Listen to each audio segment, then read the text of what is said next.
now going into our last session where we are going to be receiving some information and knowledge on revenue management. I did mention earlier it is the first summit that we are having. You know, when something is work in progress, you know, you chop and change, please do that. And I did mention that next year we will see where the standard will be. We have tried all that we can, and you'll agree with me that we have done okay. Or maybe I'm just talking to myself. Have we done okay or not? Yes. Thank you. For those who didn't notice, it's the ladies who clapped first. Thank you so much, ladies. And then the men then followed. So thank you very much, ladies, for that. Yeah, so we want to really take this thing aggressively in terms of revenue management, collections, the value chain, and all of that surrounding revenue management. At the end of the day, we want municipalities to be sustainable, to be like a private business. You know, they're able to render their services, they get money is collected, all of that. It's just a cycle that goes, and most of them even grow.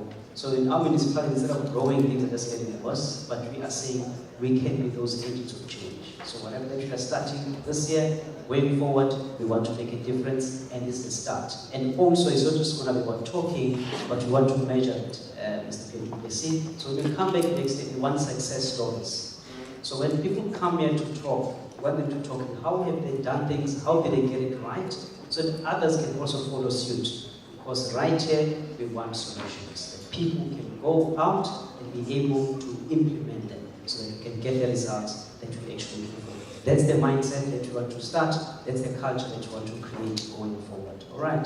So at this time, I'm going to be calling upon once again Mr. Pedro Plessis just to come and take a seat on stage, as well as Francois from City of Mflatuze. He's representing his CFO, who couldn't make it today. And then he said his senior manager, I'm sure you heard him already. I want to introduce him. You can see by age, the number of experience that he has.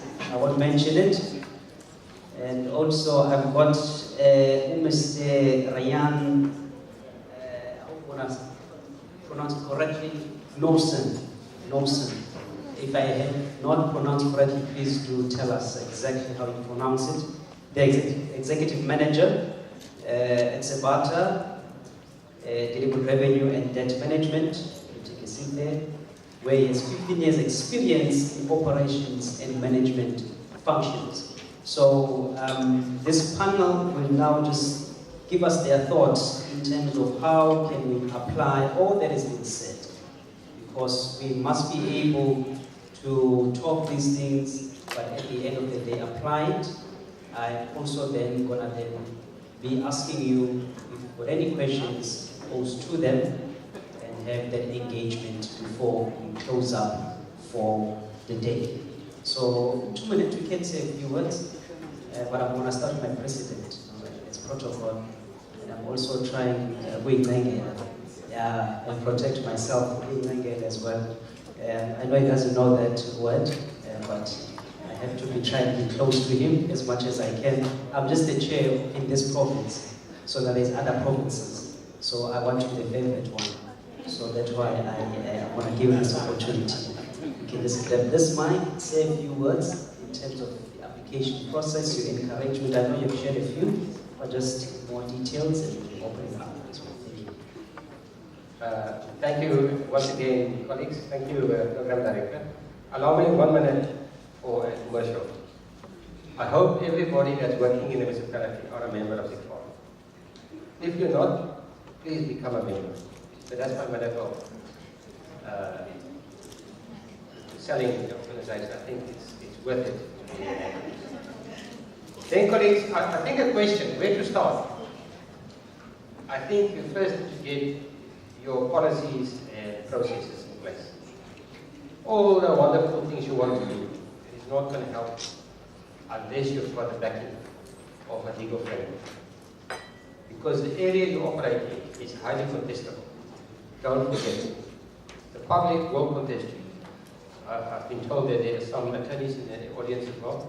So they listen, they hear what we're doing, and they will contest you on what you do.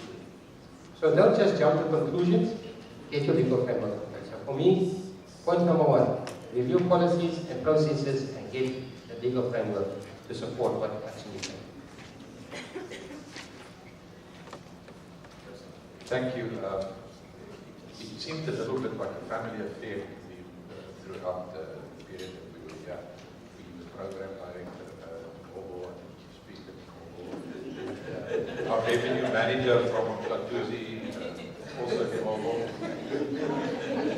And then I had some my colleagues also referring or asking me when they saw Piet that if we aren't family. And the truth is we're not family, but we are probably clones. and that's because we talk so much the same language in terms of the work that we have to do. Everything that in his presentation that Denise mentioned, that when he was talking, it sounded like a part of it. So everything basic is exactly as he said. You get your basics right, you get your policies, you learn about the legislation, you take effort in embracing the legislation, and if there's case law around it, embrace the case law. One of the things that he mentioned as an example was the case where the court ruled about giving notice to the tenants and not just to the owner. Embrace that. I mean, we've used it where one of the big companies has like 30 tenants. So you give individual notice to that tenant that the electricity is going to be disconnected. And then that owner has 30 people on his back doing your work for you. And you can have that fight. In credit control, he talked about the fact that you don't have to have sympathy with the people and everything. And that's always been my motto as well. We are very friendly with the people, but joking-wise, you tell him, if you want service, go to church. Around here, you must pay your account. We have the joking remark as well, coca or block. And that's a principle that you have to apply in credit control. If you're a private business and you give credit to anybody, and they come in and they buy Coca-Cola from you, and every day they come in and they take Coca-Cola and they go up, they don't pay that account. What is the first thing that you do? You don't engage with them, you stop them from taking more Coca-Cola out of your shop. And that's what you have to do. The basic principles, follow that to the letter. I made 23 other remarks here,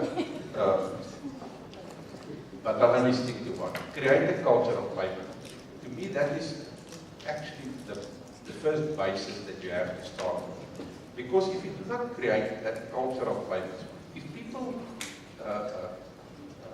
take your threats not seriously, I mean, if you send out notices and you don't follow that notices up with a disconnection, next month the people have learned that you don't disconnect.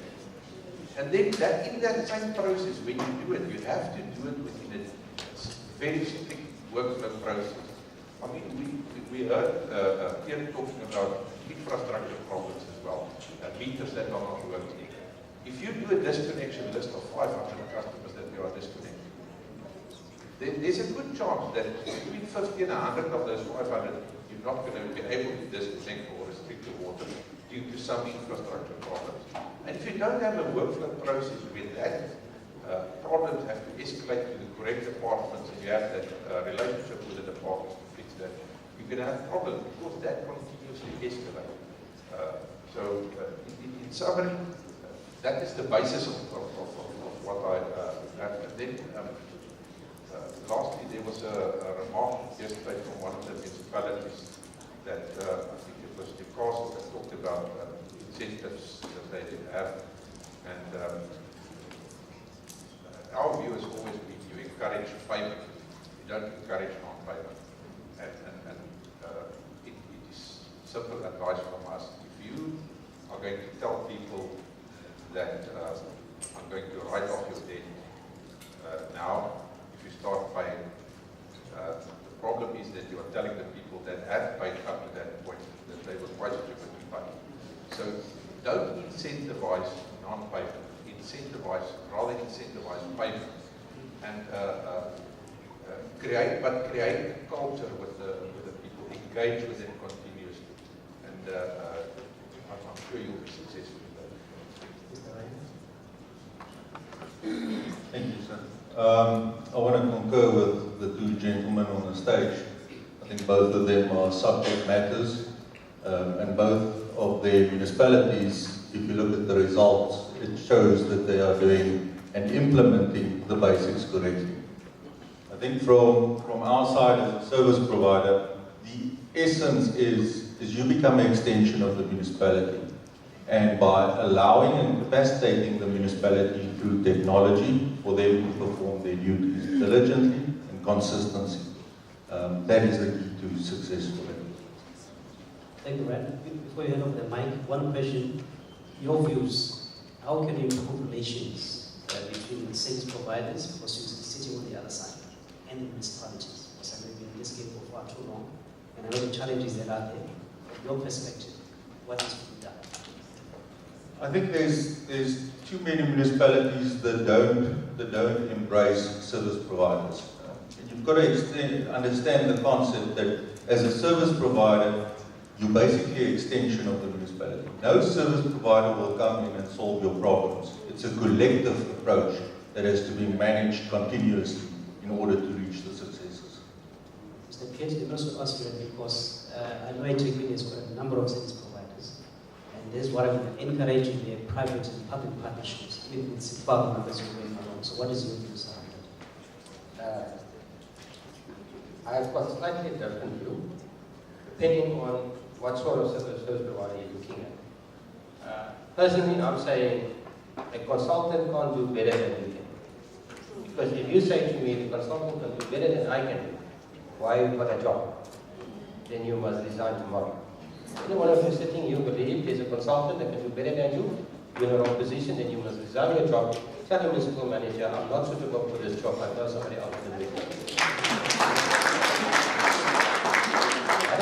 Having said this, you need, if you do not have in-house expertise on IT, our environment, and I was saying it to my own staff consistently, I said it to my fellow colleagues in the office, my backbone of my success is IT. Information. You need information to be successful. So, that you need support from. So if you do not have a strong IT unit or department in your municipality, then surely you need to bring in external expertise to assist you with that. But when it comes to collection, nobody can do it better than you. There's not one, and I can challenge any attorney. I've been more successful on my own than an attorney taking a case to court. Because I've got hundreds of examples in my office. If I have to take somebody to court, it takes me years. I've got cases that's 10 years old. I haven't seen a day of light in court. But if I apply my Shinagan type of approach, if I can say it, I can tell you I'm very successful. Because people, if they don't get their bills, they phone me and say, where's my bill? There's culture of payment. It's very important. They ask me, where's my bill? I don't want you to disconnect, because they know. If you don't pay me, you're off. And that is the thing. And it's only you who can do it. Don't pay somebody 10% commission fee to go and collect on your behalf. They can't. You've got more power through legislation than you can delegate to somebody outside, because that's where your problem's going to be. If that person has to go to court, you just need to delegate your authority.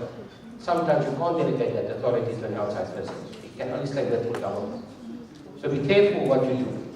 So I'm saying, I hope I answered the question from the American. There's certain areas where you do need, but when it comes to collection, I believe nobody can outperform. Thank you.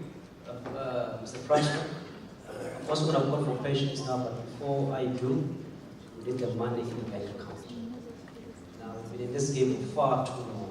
You know, the regulations, the frameworks, and everything else. How can you be creative with this huge debt that municipalities are sitting, consumer debt, government debt? It's there. It was presented yesterday. But now we need to get the money into the municipal bank account. What needs to be done?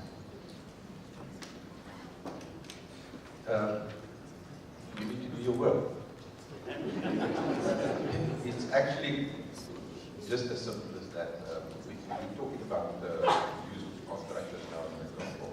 When you appoint a contractor, the physical work that you are doing, like the disconnection or reconnection, whatever, might be less work.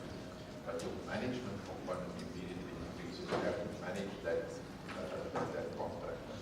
And people think when they appoint a contractor, they have to do that. But getting the money into the bank account is, to me, a simple process of doing everything that the legislation provides. So many people have referred to Chapter 9 of the Systems Act. And if you read it, it is a simple process that is there. Read your meters, send out time years bills, then immediately, follow up that processes, credit control policy, the enabling legislation, everything like that. And if you read that, there are so many things that is so basic. The one section refers to access to the property, to the meters. Many people complain they don't have access, but the Systems Act, if I remember section 101, says you have, as a municipality, you have access to that meter. And in section 119, if I remember correctly, it says that if you don't, they don't allow you access, it's a criminal offense. So you can actually take people, have them arrested because they didn't give you access to their premises. So many municipalities suffer with basic things. I mentioned the reading of the meters. How many of you at municipalities have lists and lists and lists of meters that are not read every month? That customers can challenge you.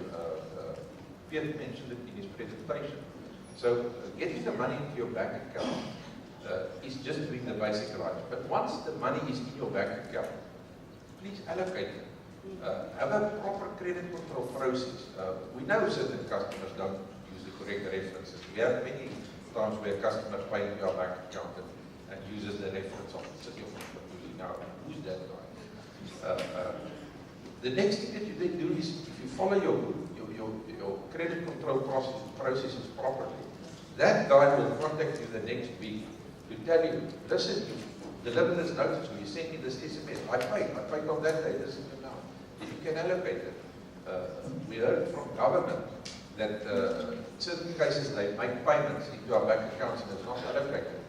It's because every different government department has a different code under which they pay. You need to know that references. You need to know the different government departments' references so you can allocate that money into your bank account. You need to have staff that's effectively trained to make sure the monies that came into your bank account yesterday is immediately allocated the next day so that you are right up to date. If there's a payment that you can't find, you need to have a process in place. Don't just wait for the customer or the credit control side. Follow it up with the bank. The bank gives you details. You have to have that relationship with the bank. So it's a process of, like I started out, of you doing your work and doing it effectively. I just want to add that I mentioned in my presentation, the first step for you is to say to yourself, you eat the elephant piece by piece. Don't think you're going to walk in Monday and Friday you want all the money collected. It's not going to happen. You need to, as I was saying, strategize. But first of all, understand your debtors book. Analyze the book. Normally sort your debt from highest to lowest. You will find that there's an 80-20 principle always. 80% of outstanding money sits in 20% of the people. Don't now go and try and challenge your poorest of the poor or people that just above the poorest of the poor. Now you want to focus there. That's not what we say. Look at your debtors book. Look who's the highest debt. Understand the debt. And then you analyze, can I collect this debt, yes or no? You should know in your own municipality, this is collectible or not collectible. If it's not collectible, move it aside. Don't waste energy there. When it's collectible, you go focused on it, and you go and you implement your processes, as was said. If you implement it, I can promise you, you will see payment coming forward.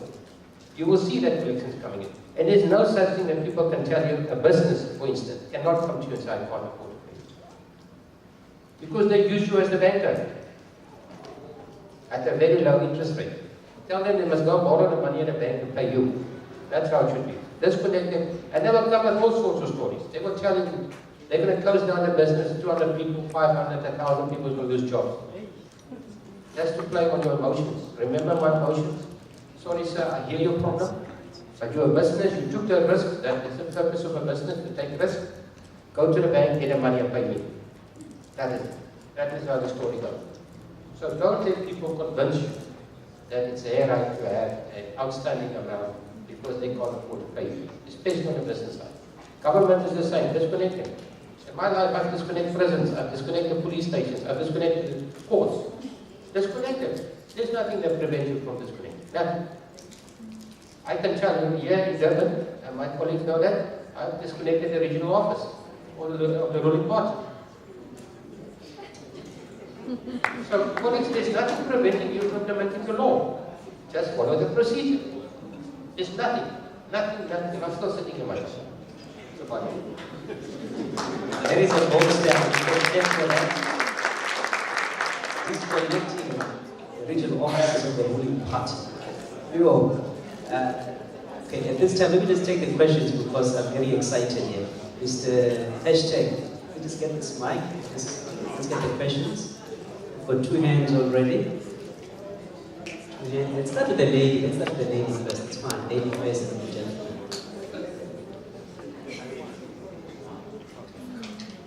Good afternoon, everybody. From my side, I would just like to get Municipality name, please.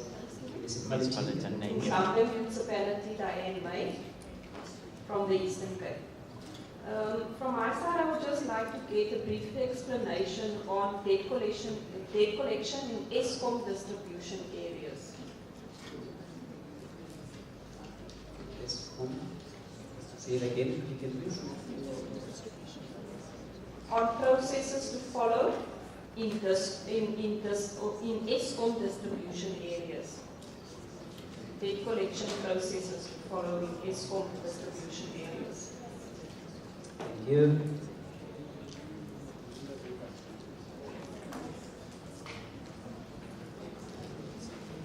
Okay, good day everyone. My name is Dennis Jota. I'm coming from Newcastle Municipality.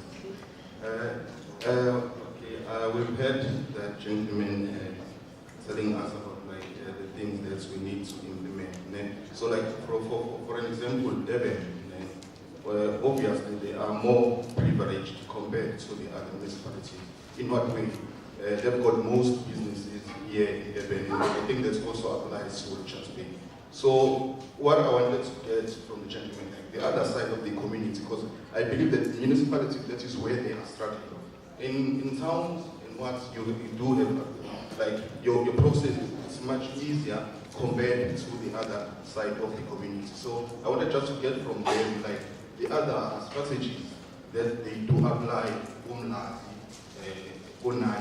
what. Because like obviously, they've also said that like the disconnection process on this side of the town is much easier, but on the other side, where we are most struggling there, what can we do there? Thank you. Thank you. Do you have any questions on this side? While you're still thinking, I'll open up for this. Just to answer them. Mr. Pierre, you can start. Thank you, Program Director. Thank you for those questions. I think the one is the most contentious one. Is what are we doing where Eskom is the distributor? You will recall in the presentation I mentioned the Kopanong case versus the Centric. Now, colleagues, according to the legislation, and this is where we are stuck at the moment. According to the legislation, Eskom must sign a service delivery agreement with each and every municipality in this country where they are rendering the distribution. We are the authority, they are the distributor. They've got a license to distribute the electricity. That's the legal position. National Treasury, of which I'm part of, have established now a revenue unit. In fact, if I leave here, I'm going to Victoria to meet with them. We've got a meeting on Monday to discuss exactly this issue. How are we going to get Eskom to sign a service delivery agreement whereby municipalities can then give them instruction to disconnect electricity? Because electricity is the only tool that we have to collect money. They can tell me what they want. I know where I get the most effective collections, is where I distribute electricity. Where I don't, I have a very poor collection rate. Yes, therefore, eThekwini is very fortunate with all the metros in the country. Our Eskom distribution area is small in comparison to the rest.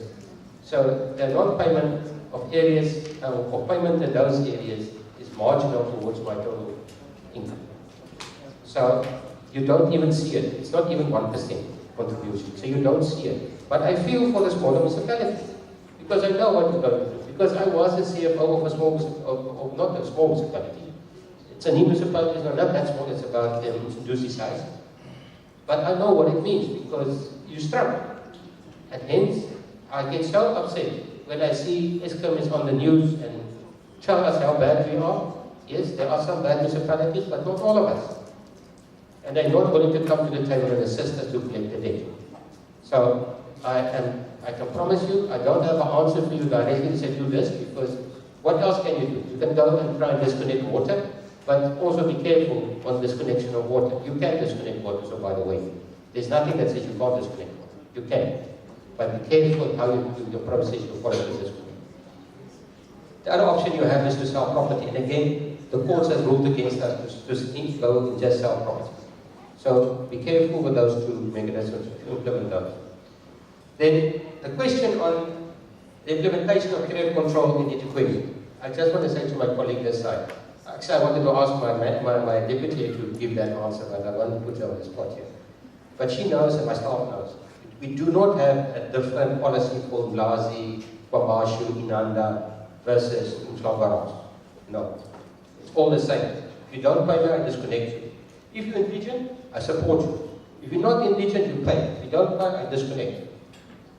So I don't have a different policy because that's where you're going to get into trouble. As soon as you have different approaches, and there I can refer you to the Walker case in Pretoria. It was still Pretoria before Tshwane. Go and read that constitutional court case of Walker. You're not allowed to have this differentiation of applying of the credit controls. Yes, there are a history of the past which we need to look into, where we are developmental local government. But you can't go and say it's easier to collect in Umhlanga, therefore I focus on Umhlanga people, but I forget about Umlazi people. No. Our biggest problem here, and I can share it with you, my biggest problem at this stage is the people who moved out of the city into the Ingonyama Trust Bank, right on the boundary of the urban edge. They build the most beautiful houses, yet they don't pay a cent. That's my biggest concern at the moment. I still try to find a way to get to them. And as soon as I get that gap, I will take it. And I can promise you guys, I will get to them and they will know they know how to pay. And it's government officials, by the way, most of them. Which is a shame to ourselves, because we are government, as I was saying. I can't work in a municipality and earn a salary and don't pay. Similarly to any official in government. I'm working for government, I'm working for local government, but I'm working for government. How can I work for government and I don't pay my municipal account? How can I be a policeman and I tamper with the services? I want to apply the law to other people, yet I am above the law. How does it work? So colleagues, I'm saying to you, ethical behavior is key to all of us. And this is where we must start, it's at the basics. Basic stuff. Be disciplined. Pay your account. Make sure you set an example for the rest of the community. And I can tell you, we will all win this fight. Otherwise, we are lost. And the other thing that I haven't spoken about, it should come out somewhere out, is ethical and foreign corruption. It's happening in local government. We must have a frank discussion on this. We must. Because we can't continue as we continue. And I'm talking about my own municipality as well. So don't think I'm a high yet. I've got the same problems that you have. But we must talk about these things and find solutions. We must find those solutions. Thank you. What he said.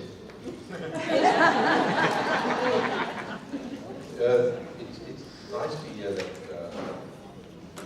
or otherwise not so nice to hear that we actually have the same problem. The Muyama Trust areas. We have an area next to one of our towns that we actually call Muyama. And it's because of the beautiful houses that is there. And once you get that solution, please let us know. Yesterday we had Joey saying that the Muyama Trust areas we can charge the people rates for those that have gave it to us as a solution. The majority of the people that's in the Muyama Trust areas don't have PTOs as registered.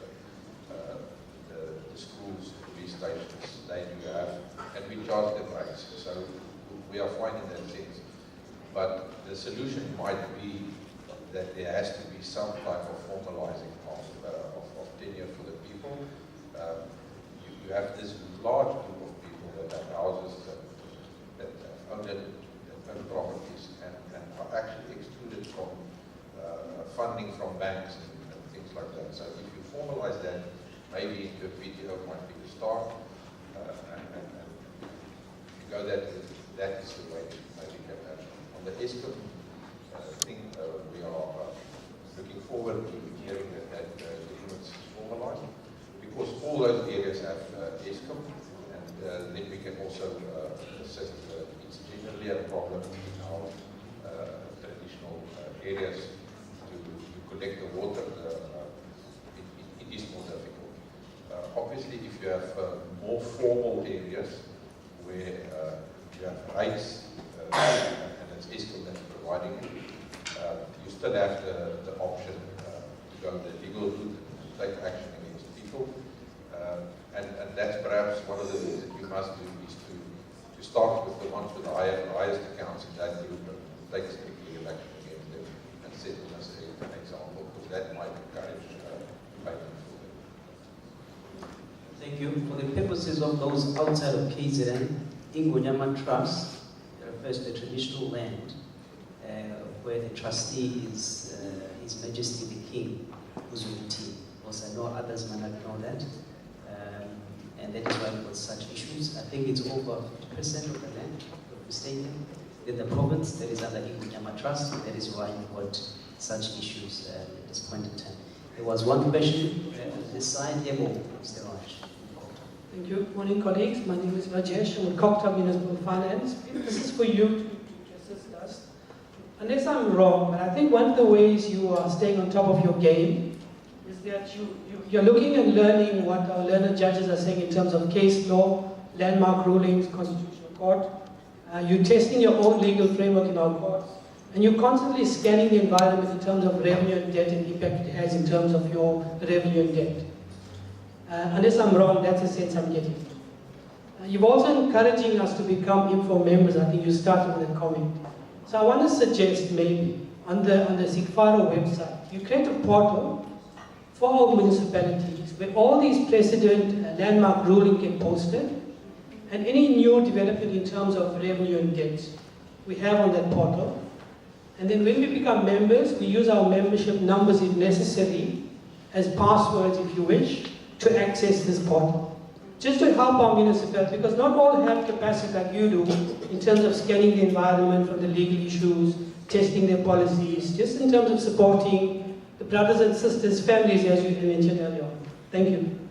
Thank you, Raj. There's one. Yes, you can clap. Dr. membership for SIGFARO. Thank you for that, Raj. Because he's saying, because I know Kate is going to agree to it, but I need him to answer that. We will definitely do it. And also he mentioned that you must block only for members. That is quite interesting, because it means people must definitely become members. So for those who are not, I'm also encouraging that. I can see one hand, but I also want to say there's Sheldon here, he's keeping so quiet. He came all the way from Cape Town, and keeping so quiet. But I'll give you a chance after that question, even if it's just a comment. I know you're quite a good-looking gentleman, and you are not married, so it's all good. One question that side, then Sheldon, and then my panel members will wrap up.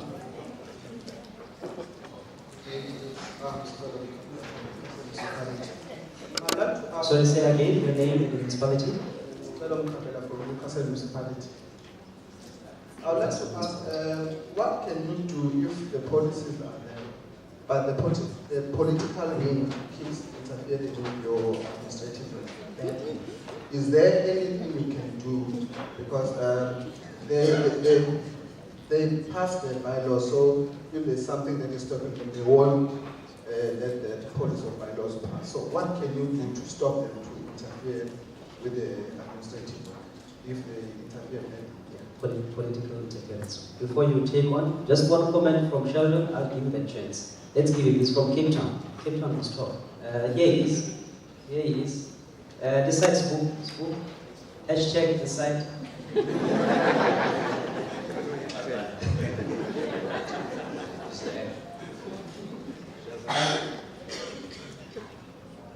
Good morning. I didn't expect to be in the spot. I was actually just here, just enjoying the quality of the conversation. And I think the panel this morning is really excellent. And I think that's just a nice way to kind of just wrap up on, I guess, the whole summit. I think I just want to maybe just make a comment and just say question. First comment is like a compliment to Safaro for the quality of the summit which we have put together this year. I guess it's probably a summation of, I guess, all the experience that you guys have had. You guys have similar conferences and summits across the country, and I've been fortunate enough to attend many of them. And I must say that I think this being the latest one, it's a really high quality summit, and we must just compliment Mr. Mobile and I guess the team for putting this really great event together today. Thank you for that. You can clap. Thank you very much. Thank you very much. And I guess that the last point is just also just to reiterate the point from gentleman Raj about just encouraging people to become members of Safaro. Safaro is an excellent organization. I know there's a big drive to professionalize people who work in the public sector, and I'm sure it's a priority for people for the Safaro board, and I think that's a really good agenda. And I think just to encourage everyone to become members of Safaro and just continue the journey to improve the quality of the people within the public sector. I think that is really an ambitious aspiration, and I think one is very important for the economy of the country. So thank you, and all the best. Thank you very much. I did not focus in. I definitely don't focus in. So I didn't ask you to say those things. So thank you very much, Mr. Sheldon. If we can just give to our panelists to answer those questions. Colleagues, the question on the interference. Everybody should have this book on his desk. Now, what is this book? It's the Systems Act. You can buy it. If you don't have the budget to buy it, you go onto the internet and you download it. Okay, that's number one. And then you read it like the Bible. Then you understand it like the Bible. Then you know it like the Bible, chapter and verse. That is number one. Now let me help you. First of all, there is section 96 of the Act that says that this has been reconfirmed in the Constitutional Court cases, and I can give you chapter and verse of that. But the Act says a municipality must collect all money due to it. Doesn't say you can decide whether you want or not. You must. So that's the first point. The second point is, it says you must review your policy. But here's the interesting point. You cannot review the policy, that means change the policy to decrease the effectiveness.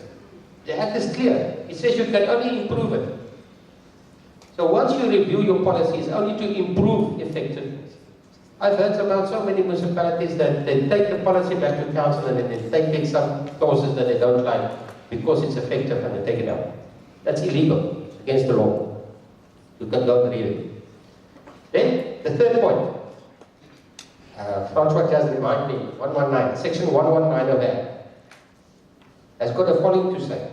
And sometimes it's because we don't know the law, we don't apply the law.